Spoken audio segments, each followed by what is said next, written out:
Hey everybody, Tim Sorensen here, Multisport Endurance Academy. We are at Rancho Endurance Sports in Rancho Cordova, California. And we're going to do the nutrition and hydration seminar for endurance athletes. This is going to be geared a little bit towards triathlon because that's what we specify in, but it works really well for all endurance athletes. You have a handout, and that handout, pretty much what I'm going to do is blast through this handout and go over all of it and, kind of walk through piece by piece. I have an extra set of notes here, which I'm going to be going on. So basically everything that's on the handout for you is the practical application of what we're going to be talking about. And then I've got some other stuff like here. Nutrition, hydration, that is the fourth discipline of triathlon. The swim, the bike, the run. If you're going to do any short triathlons, you can kind of fake your way through those and get super dehydrated. But once you start getting into the longer distances, the 70.3s, the Ironmans, and for that matter, marathons, ultra runs, centuries, double centuries on the bike, this nutrition and hydration stuff comes in really, really handy. Now, that being said, to shortcut everybody that wants to get off of this video and leave real quick, like if you're in a hurry, about 20 to 24 ounces of fluids per hour and somewhere between 100 to 200 calories per hour. That's it. That's a good rule of thumb. That will get you through most things. However, if you have different textural concerns, taste concerns, GI distress concerns, which a lot of people do, that's where you need to start looking a little bit deeper into the nutrition and hydration to figure out how to avoid that. Ultimately, what we're looking for is like right on the top of the page where it says objective is to get what feels like endless energy without gut lock or without bunking. So that's what we're going to go over. A couple of the, hang on, I got to get my glasses because I can't see. A couple of the benefits or reasons that water is so expensive. Water is about 60% of all the fluid in our body. Our whole human system is about 60% water. Water is the main component of blood to keep you properly hydrated. Your blood's about 90% water. The water's going to transport nutrients such as glucose, sugar, gases such as oxygen and waste. It dissipates heat through evaporation from the sweat and on the skin, cooling the body, removes lactic acid from the exercising muscles, helps replenish muscle glycogen stores, and responsible for lubricating joints, moisten the tissue, protect the organs. Dehydration occurs when fluid loss, i.e. sweat, urine, through respiration is greater than the fluid intake. So studies show that as little as 2% weight loss is going to start affecting your performance, right? That's why the different ultra runs, such as, well, pretty much all of them, they'll weigh you, like any 50 mile, not 50 miles, but 100-mile runs. Michelle, with your 100K, did they weigh you? They don't do that anymore. Oh, okay. Well, a lot of times they'll weigh you because if you're losing too much weight, they realize that you're ridiculously dehydrated. It will affect your performance. The more dehydrated you are, the less it's basically like the Tin Man who's not oiled. Things just stop working as efficiently as they should. Also, inadequate fluid intake. It will cause fatigue a little quicker, gastrointestinal distress a little quicker, reduced blood flow, and so forth. So getting onto your page, one of the things that you want to pay attention to make your race nutrition even more efficient is daily nutrition, right? So to be as metabolically efficient as you can, you want to try and eat mostly plants, mostly whole foods.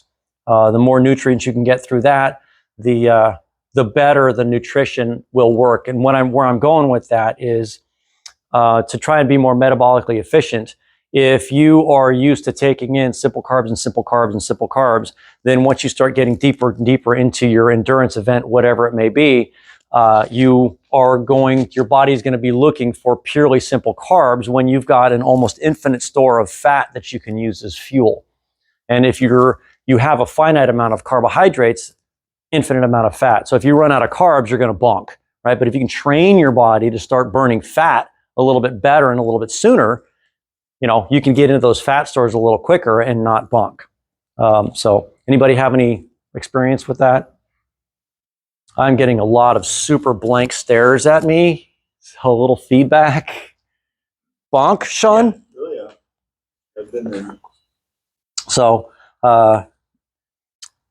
does anybody have any concerns or any questions? Because thank you. So you said, rule of thumb before we do any math, 200 calories or so an hour, 24 ounces of fluid an hour. Tailwind's 200 calories in a 24-ounce bottle. Say again? The Tailwind is 200 calories in a 24-ounce bottle. Do I just need, can I do my fluid and my calories together? Absolutely. Okay. So so there's actually, and I don't know if I've got that on this page or this page, but it's actually, no, it's not in yours, but I actually have, I compare Scratch, Tailwind, UCAN, and all the different ones. So depending upon the event that you're doing, if it's a shorter event, you can get away with just calories. That's it. I mean, excuse me, just fluid, just drinking your calories, and that's it. The Tailwind is a fantastic product for specifically that. So if you're going to do like an Olympic, and even up to a 70.3, which would be like the equivalent of a marathon, you can get away with just fluid calories. Just like Tailwind, that's the reason specifically they created Tailwind, so that you can just drink it and that's it. If you get a little bit, when we get a little bit farther, I start talking about calories to fluid intake, right? So what you're looking for is somewhere between a 4% and 8% carbohydrate intake for overall fluid intake. So somewhere between 4 and 8% is going to be like a Gatorade Endurance. It's going to be a Tailwind. Scratch does it. UCAN has a drink that will do that as well. So as long as you're within that range, right? So if we go back a little bit and look at let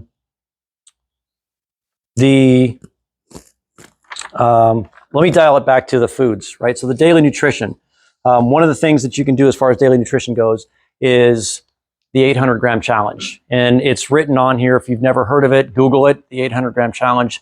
E.C. Sinkowski is the gal that I really love her whole design on food intake, because if you can get that 800 grams of fruits and vegetables in a day, everything else that you eat in that day means so much less, right? Because technically it's about 6 cups of fruits and vegetables, and those high nutrient value foods will displace anything else that's probably not the best for that you should be taking in.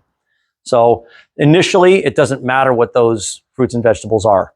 Just the best fruits and vegetables that you can eat are the ones that you will eat, right? It doesn't have to be organic. It doesn't have to be local. It has to be what you're actually going to stick in your mouth and eat. So, also, another one to check out for daily nutrition is nutritionfacts.org.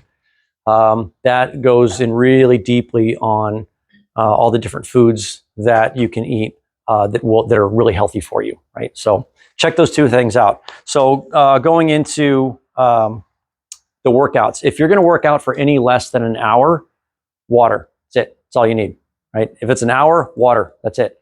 If it's hotter than hell outside, you may want to throw in a electrolyte replacement, but oftentimes you don't even need that because your body already has all that. And more than an hour, roughly 24 ounces. That's what I talked about. Roughly 24 ounces, roughly 100 to 200. If you're more metabolically efficient, you'll be able to get away with 100. The lower calories that you can get away with, the less stuff you have to worry about when you're actually training and racing, right? And the best way, again, that you're going to do that is to be able to eat super, super clean so that, your body starts to burn fat a little bit sooner. So does that make sense, everybody? Does it still hold true that your body can only process 400 calories an hour? So the science that I understand, yes. Now, Morton and a couple of other companies that are out there, they're really trying to push the high calories. That being said, they're also dealing with really high-end athletes that are burning insane amounts of calories per hour. So Scratch actually also came up with a super high potent fuel to use. But those are specifically geared towards Ironmen that are doing sub 10-hour Ironman and marathoners that are doing sub 3-hour marathons, right? So the rest of us who are mortal, that stuff doesn't really apply, right? Because we're going to be out there longer. And when you're just shoving in those massive amounts of calories, your body just cannot continue to assimilate that. So, And then the mix of it, I know they started bringing in more protein. Back when you and I started, they were doing more just glucose or sugars, right? And now are they sneaking in a little bit more, a little bit of fat, a little bit of protein? it depends upon what you're doing. So absolutely yes, right? So one thing that I forgot to say, everything that I say here, add hyphen-ish behind it, right? Because every single one of us in this room are built differently and shaped differently, right? We're going to have different metabolic rates and all that type of stuff. So everything that I say is an ish. These are all guidelines. If you're going to do a race up to a 70.3, even at a 70.3, you might want to consider throwing in a little bit of protein, but anything less than that, no, don't worry about the protein. 70.3, depending upon how fast you are. If you're a really fast athlete, no, don't worry about the protein, eat it afterwards. If you're a slower athlete, if you're going to be doing, let's just say 7 hours on a 70.3, and any workout that's going to be longer than that into like Ironman and stuff like that, that's a long time to be exercising. And yeah, you're going to want to start to get in some protein. And if it's not necessarily a whole protein, maybe some sort of an essential amino acids, EAA supplement to help your body, with the protein synthesis. So, all right, fantastic, great questions. I'm about GI distress because I've also had experienced that. Oh yeah, so You get it wrong, you get a bloating sensation. It's not right, and then you get to that spot where your body's like, I'm not taking anything more in, I don't care what you do, right? You're just like, you can't get in water, you can't get anything, right? So to really try and prevent that. So I actually have here consuming greater than 280 calories an hour. These are things that are going to cause GI potential distress, right? So anything over 280, that's, again, depending upon who it is. Back in the day, it was shove in as many calories until you throw up, and then, okay, let's back it off a little bit. Now we're going the other direction and take in as little as possible until you bonk and then pick it up from there so that it's more convenient. You're not carrying so much stuff. Carbohydrate concentration, anything over 8%. And that's why I said a little bit earlier, somewhere between 4 and 8%. Over 8% is a higher potential for GI distress. The sources of calories, you're going to have to find the one that works best for you, right? So you're going to have glucose, fructose, sucrose, the different ones. Your body is going to use different energy pathways to assimilate those. So in a perfect world, on the longer races, use different sources. So one of the things you had asked about Tailwind, one of the things that I do is I do use Tailwind as well as Scratch, as well as UCAN, and I'll also take in some solid foods too. So the more different sources of calories that you can get, the better your potential for actually assimilating the calories or the nutrients that you're looking for. And then also intensity, any intensity is greater than 75%. Right, so the difference between doing long training rides and using, Tailwind and being really happy with it, and then going out on race day and pushing really, really hard for an extended period of time, your body might not agree with it as well on hard days. So that's why A races, B races, C races, you want to go out there, test it, see if it works under stress, see how your body responds to it under stress. So as far as the math on this goes, to simplify it, weigh yourself before a workout, do the workout, weigh yourself after the workout, right? The delta between that added to whatever fluid, however many ounces of fluid that you took in, and then divide that by an hour, right? And that's going to give you your sweat rate. So you want to try and replace probably about 95% of the fluid, not the calories, right? Because, depending upon what the event is, you might burn 3,000 calories, and that's a lot of calories to try and take in. You're not going to do that. Don't even attempt it, because that's guaranteed GI distress. But you do want to try and get in the amount of fluid, right? And then one of the cool ways to figure that out is once you figure out what your fluid loss is, and you replace up to 95% of that, and then you've got your calories within 4 to 8% of your fluid intake. However you, like if you're going to use one of those over there, or you're going to use the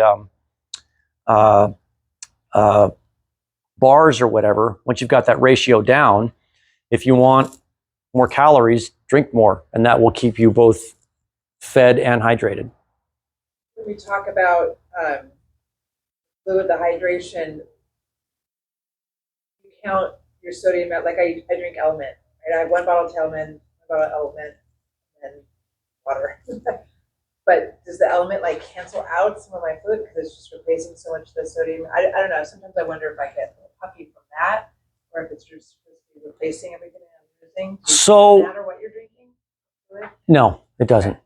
No, I mean, when you just look at the nutrient value, right? And then within the nutrient value, like I said, there's a whole wall of stuff over there. Some of it you're not going to agree with, and some of it you're really going to agree with. The best one for you is the one that works and doesn't make you throw up. So if Element works for you, 2 thumbs up.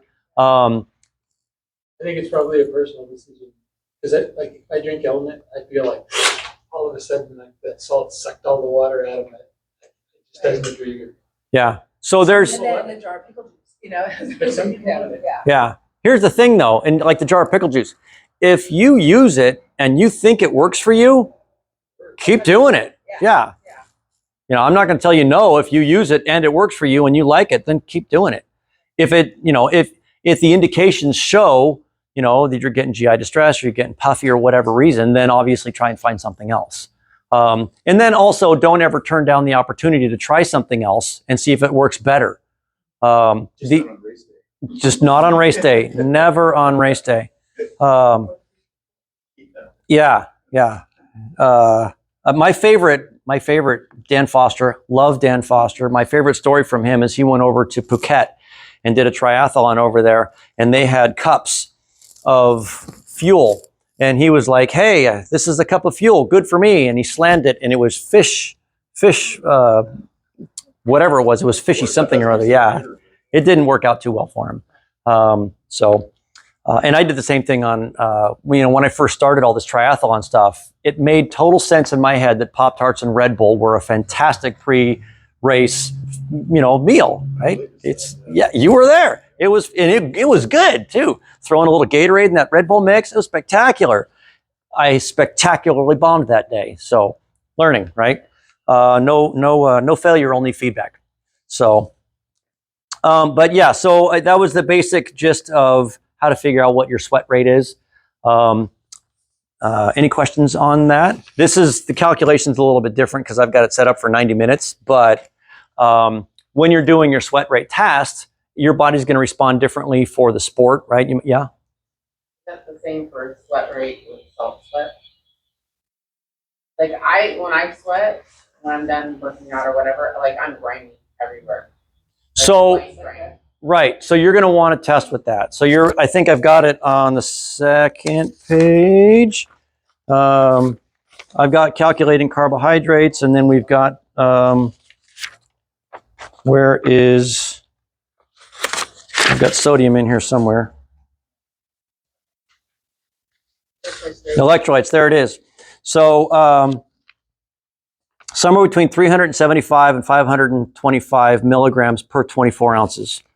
And that's going to be up to you.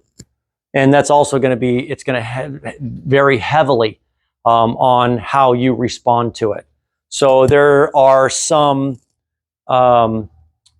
methods or thoughts that you really don't need as many electrolytes and salt as the companies that are selling the electrolyte replacements tell you that you need. And that's again where it comes up to you testing it. So somewhere between 375 and 525 milligrams for 24 ounces, give it a shot. And again, the less stuff you have in your fuel, the better. Because you don't need, if you don't need it, don't take it. Like you were just saying, you don't do too well with too much salt. If you're a super salty sweater and a super heavy sweater, then lead towards the heavy side, right? Because every one of us are going to be different. When I was doing my classes in here, some people don't sweat at all, and another dude has a complete puddle. We're all different. I apologize, I'm holding proof that when you do the test, the sweat test, do you set a specific time? Is it, I'm just wondering how you rate that. I see the weighing before and after, that makes perfect sense. But do you? Like what time of the day? Or hour, half hour? Well, I've got it set for 90 minutes. The whole math equation on there is set for 90 minutes. What I said earlier, it's easier to figure it out if you just do 60 minutes, right? So, but try it. Try it in hot conditions, try it in cold conditions, try it on the bike, try it on the run, right? Try it in different areas because your body's going to respond differently in hot weather and cold weather. It's going to respond differently on the bike and on the run. You know, the more you do the test, the easier it gets, right? And you can do the test almost every single time you work out, and you're going to eventually find your happy place, right? The same thing is like when you're weighing your food, when you're on a diet, you weigh your food. You only have to weigh a chicken breast a couple times so you realize that you know exactly how much what a 4-ounce piece of chicken looks like, and then you can stop weighing your food again, right? Same type of thing. The more you do it, the easier it is, and then you start to find what works best for you, and then just do that. Does that make sense? So, I think I'm kind of jumping around all over the place here, but we already talked about the calories, the carbohydrate percentage. So I think I've got 3 hours or less, liquid only, 3 hours or more, experiment with digestible foods. So one of the things that I do with the longer races is I lean towards solid foods. Way back when Michelle, Sean, and I all started this in the 90s, the go-to was boiled fingerling potatoes. They were spectacular. They're salty, they're carbohydrates, they're really easy for your body to digest. And then, huh? Oh, they're spectacular. One guy used salami. Oh, well, don't talk about, yeah, he used salami and chocolate. No. But the little boiled fingerling potatoes with a little bit of olive oil and some spice on them, you get a little bit of fat from the olive oil and some seasoning and some salt. Oh, they're fantastic. Put those in a little snack bag. They're perfect. Depends on how long you've done it. Like, sit somewhere they have a lot of fiber. But I'm just picking up on, you say 4 to 8% carb concentration. For overall fluid intake. How do you measure carb? 8% of what? Volume? Yes, 8% of volume, 4 to 8% of your volume, right? The calculation is right there. So, That's if you're drinking your carbs as opposed to eating. Is that what you're? well, no, you still look at it. So Tailwind has 25 carbs in 355 milliliters or 12 ounces. It's 100 calories. 25 divided by 355 times 100 is 7.04%. Right? So you can do that with any source of carbohydrate. If it's a bar, if it's the carbohydrates that are in the drink, you know, if you have your water and you're adding your Tailwind or your UCAN or your Scratch or whatever else you're using, Gatorade or whatever. But if it's just volume. Yeah, just overall volume. And it's important that it is overall volume, right? The different sources doesn't separate out the fact that it's still a calorie intake. You've got an overall fluid intake and an overall calorie intake. It doesn't matter the source. You just want to make sure that it's not very much over 8% and not very much under 4%. How would you calculate that with potatoes, water? Like if I'm going to eat so many potatoes, I need to drink that much. I don't remember what the little potato is. Do you remember? I figured that out. I don't remember what the little fingerling potatoes are. It's really easy to look it up on calorieking.com. But for example, bananas, right? A small banana is about 100 calories. You know, obviously the bigger the banana, the more calories. So it's easy to figure out that way. Like you said, you weigh it, figure out how much a handful of potatoes weighs, and then go look on the calorie thing and figure out how many grams of carbs. So I already talked about a little bit about the essential amino acids. Sean, you had asked about the protein. I've got that in here. Protein in solid foods, up to like a 70.3 or longer, or if you're going to start doing ultra runs, 50 miles, and I'd just say an ultra run. So a 50K and longer, you might want to lean into the solid foods. Eating a solid food has its natural time release on the digestion of it, right? So you're not going to get a blast of simple sugars. And then caffeine. caffeine is a personal choice. There's two supplements that absolutely work: creatine and caffeine. They both work. Everything else falls within a margin of error, right? So you can start playing with the different supplements like beta alanine and stuff like that. If you want to give it a shot, give it a shot. Like I said, it falls within a margin of error to see if it actually works or not. You have to try it for you, but creatine works and caffeine works. You have to figure out what works best for you. You see on here where it stimulates hormones that release fatty acids into the bloodstream, causing the body to burn fat while sparing carbohydrates to use energy. So there you go. That's a pro. It is a performance enhancer. Pros and cons: too much can raise the heart rate, making it a little bit difficult to maintain race pace heart rate zones. Also, it stimulates gastric release. Again, both good and bad. Too much, obviously a bad thing. A little bit is good because that will help you actually work. Optimal intake: 2 to 6 milligrams per kilogram of body weight. Now, that's a study by ACSM. When they look at the upper limit of caffeine, it's a lot. So much so that, if you look at a cup of coffee, a can of Red Bull, something like that, is somewhere around 80 milligrams. And the upper limit, what I have here, it was really, really high. It says here 476 milligrams per 150 pound person. Yeah. That's a lot of caffeine. Yeah, that's a lot. So play with it. I wouldn't suggest going anywhere near that upper limit because I've done half that and I'm sensitive. So it also shows on here, the half-life of caffeine. You got to take that in, right? So the half-life of caffeine is about 5 hours, which means 5 hours after that caffeine peaked in your system, which is about 45 minutes after the intake, it's half as strong. So think about the timing of that caffeine as well. Some people, it's anywhere between 3 to 7 hours. So some people are going to metabolize it a lot quicker than others. I know that I'm really sensitive to it. So I personally can't take in caffeine like after 2 o'clock in the afternoon because then I won't sleep that night. The other thing you have to factor is what happens to that fluid you're taking in with a lot of caffeine. Right. It does stimulate a gastric release. Yeah, but then you don't want to be stopping every few minutes to the side of the road. Right. Right. So, That's my limiting factor on caffeine. so any other, like I said, I think this is a little bit earlier, any of the supplements that you use, any of the fuel that you use, always try it in a B race before your A race. If your A race is a 70.3, try it in an Olympic. If your A race is an Ironman, try it in a 70.3. You want to make sure that your body can actually, metabolize what you're trying to ingest it with, on race day before you actually go out there and push really hard. You mentioned creatine. What does that do? Creatine actually helps sustain or increase your ATP stores, anaerobic stores, right? Real short bursts of energy. That didn't take any oxygen. That was ATP stores, and that's what creatine will help restore. The NSAIDs, there's this thing that's going around that, it's been going around forever.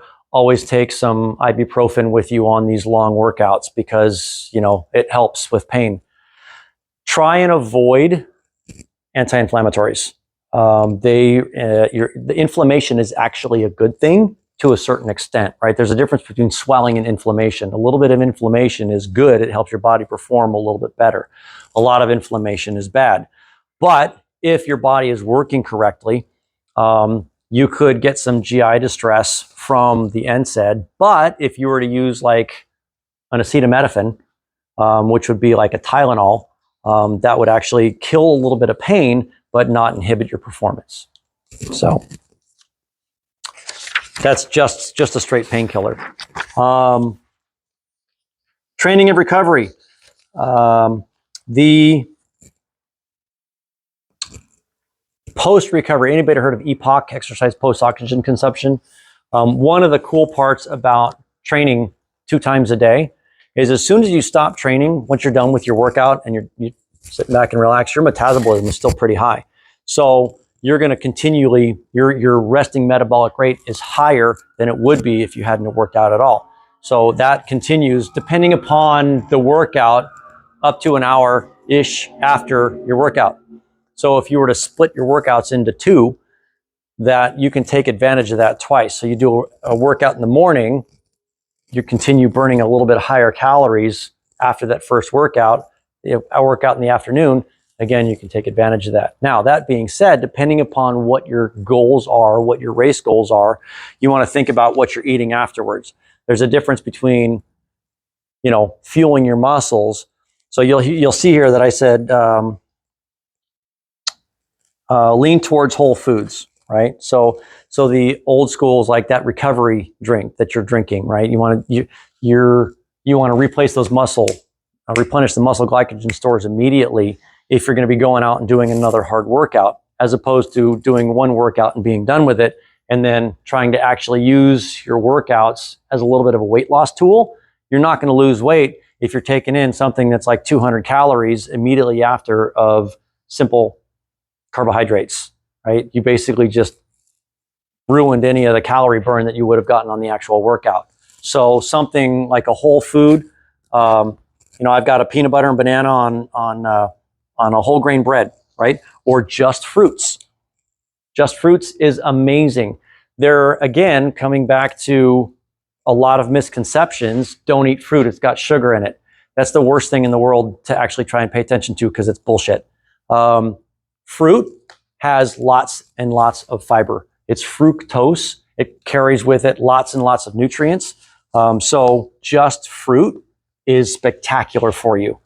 They have done multiple tests where they took athletes that took the exact same amount of calories. One drank blueberry juice, and one group ate drank blueberry juice, and the other group ate blueberries on top of what they were already eating. So these were supplemental calories that they were taking, the blueberry juice or the blueberries. The group that ate the blueberries lost weight. The group that drank the blueberry juice gained weight. Exact same calorie intake, right? So that fiber and all the extra nutrients, the unprocessed nutrients in the actual blueberries worked to help, mitigate the sugar intake or the fructose intake. So And nature figured out how to get the right amount of water, fiber, and who'd have thunk? fructose all in the same pack. Yeah. So fruit itself is spectacular after a workout. If you're working out a lot, if you're working out 12 hours plus a week, then, obviously you're going to want to throw some protein in there. And that's where, like I said, maybe a protein shake, not a recovery shake. Protein shake, generally you're going to get somewhere around 20 to 30 grams of protein, maybe 160 calories out of that, as opposed to something that says this is a recovery shake and you've got like 12 grams of protein and 200 calories, right? That's not really good for trying to maintain a healthy figure.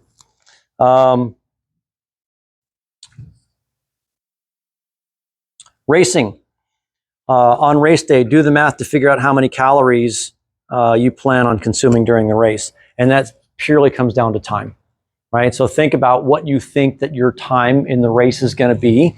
Based on your training, you should be able to get really, really close, within a few minutes of what you think your time is going to be, depending upon the race and what your experience is in that race. But you should be able to figure out whether this is going to be a 3-hour race or a 4-hour race or a 7-hour race. And then based on that, error towards a little bit more, because if anything goes wrong and you're out there a little longer, you'll have your fuel. Most races, it's not that difficult to carry all your own fuel. Now, if you're lucky and you've got an iron gut, like this guy right here, and like my wife, you can eat anything and it works really well for you. I'm not like that, right? So if you can get away with going to Ironman and using the Morton and the Picky bars and the Gatorade Endurance and all that type of stuff, and it works for you, then you can use all the fuel on the course. Good for you. I can't, so I always carry all my own fuel.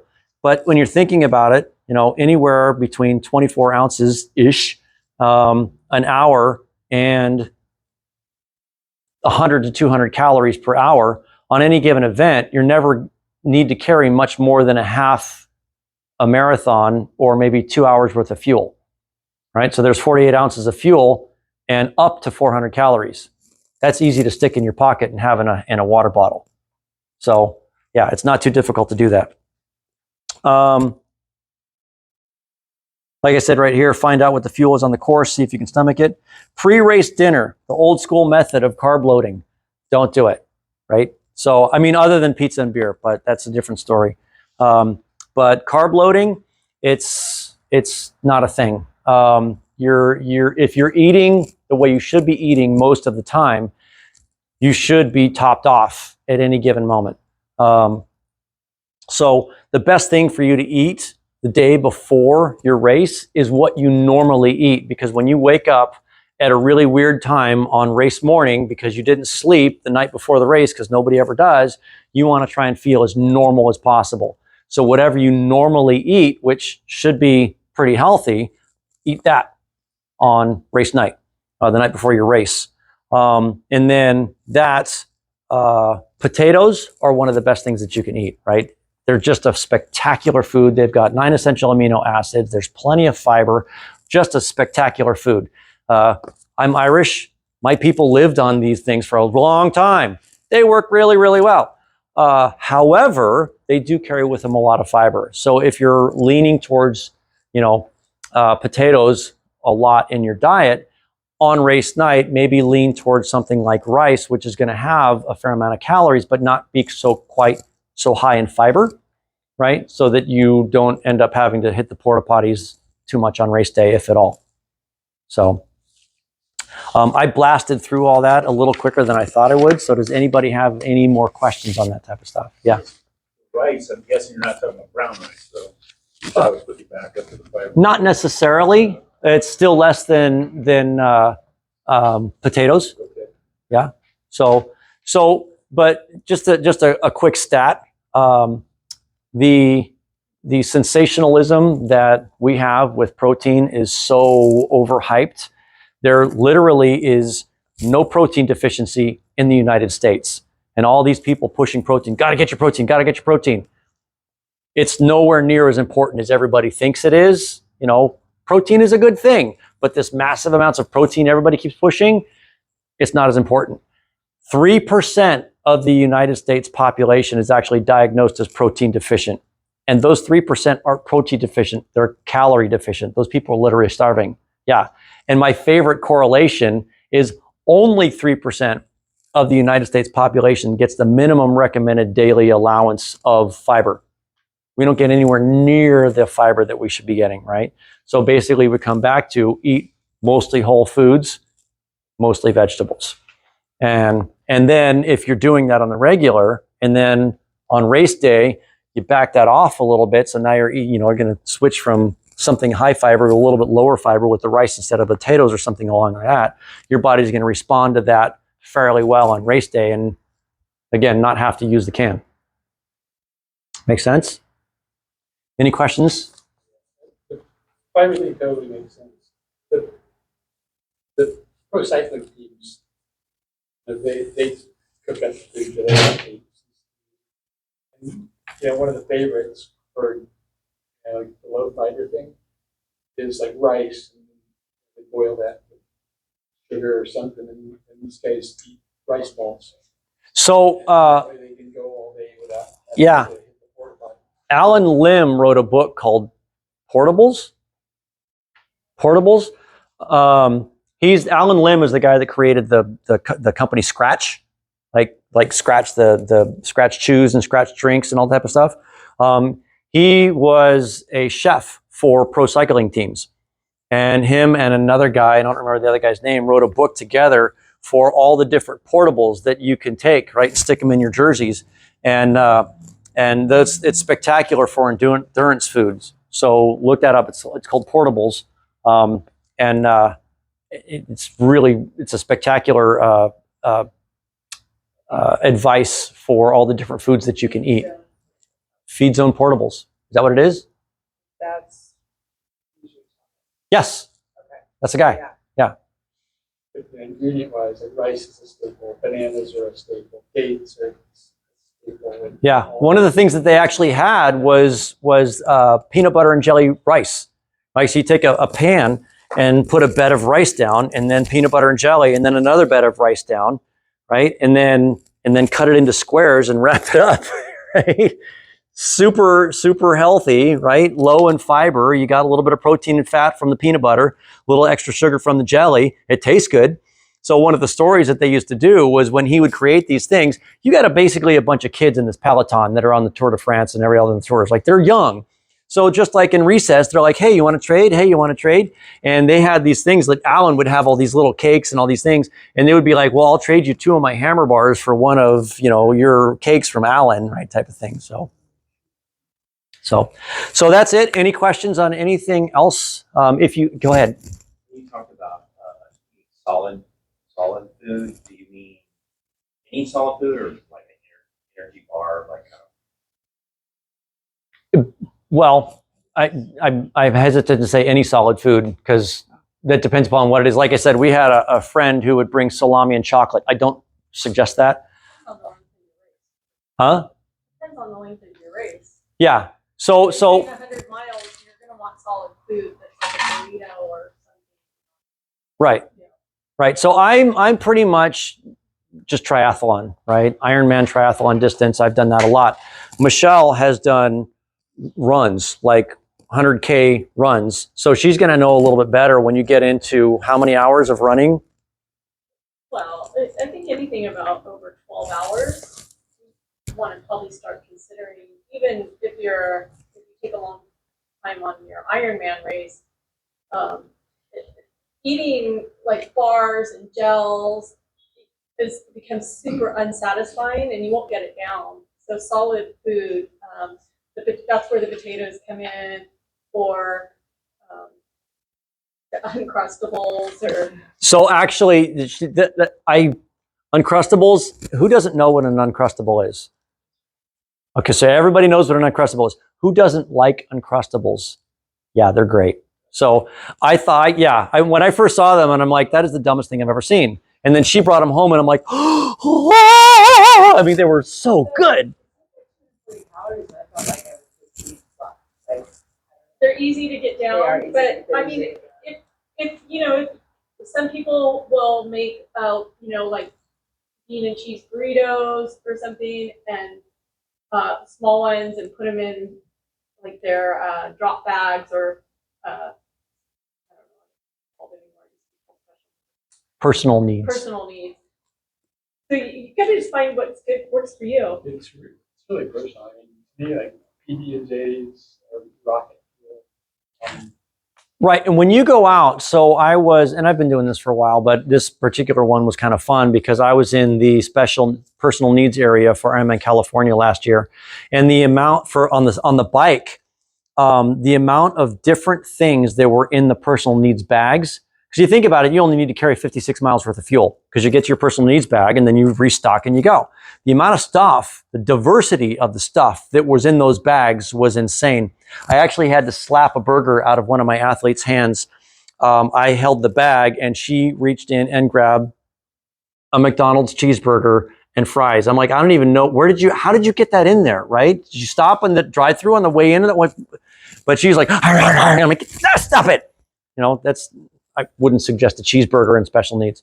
But again, whatever works for you, right? Try the different things. So try all the different bars. There's a lot of different bars out there. One of my favorite bars are Bobo bars, right? B-O-B-O, Bobo bars or Bobo Bites. You can get the little Bobo Bites at Costco, and I want to say they're 120 calories. The nice thing about the Uncrustables, some of the bars, it tells you what the content is. So it's really easy for you to figure that out and measure it out on race day. So does that answer the question? Yeah. And at the end of the day, it's 100% what you've been training with. And remember when I said when I started this, it's everything is ish. What works best for you, keep doing that, because you've got cultural differences, you've got taste differences, texture differences. UCAN was a spectacular product and it had a really weird texture and a lot of people who couldn't gag it down. They've since changed it and they've got some gels and some bars which are fantastic, super low glycemic index, but the calorie intake is spectacular, right? But remember also I said on race day, depending upon how long it is, if it's an Olympic distance, everything being relative, it's pretty short.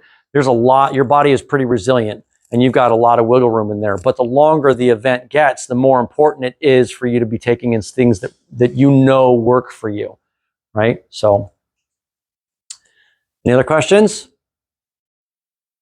Right. So you've got all of my contact information on there. I did kind of jump around on this, but if you have any questions, please feel free to call me, email me, text me, and I'm always happy to answer your questions and give you suggestions on which way to go. Thanks for coming. Yeah.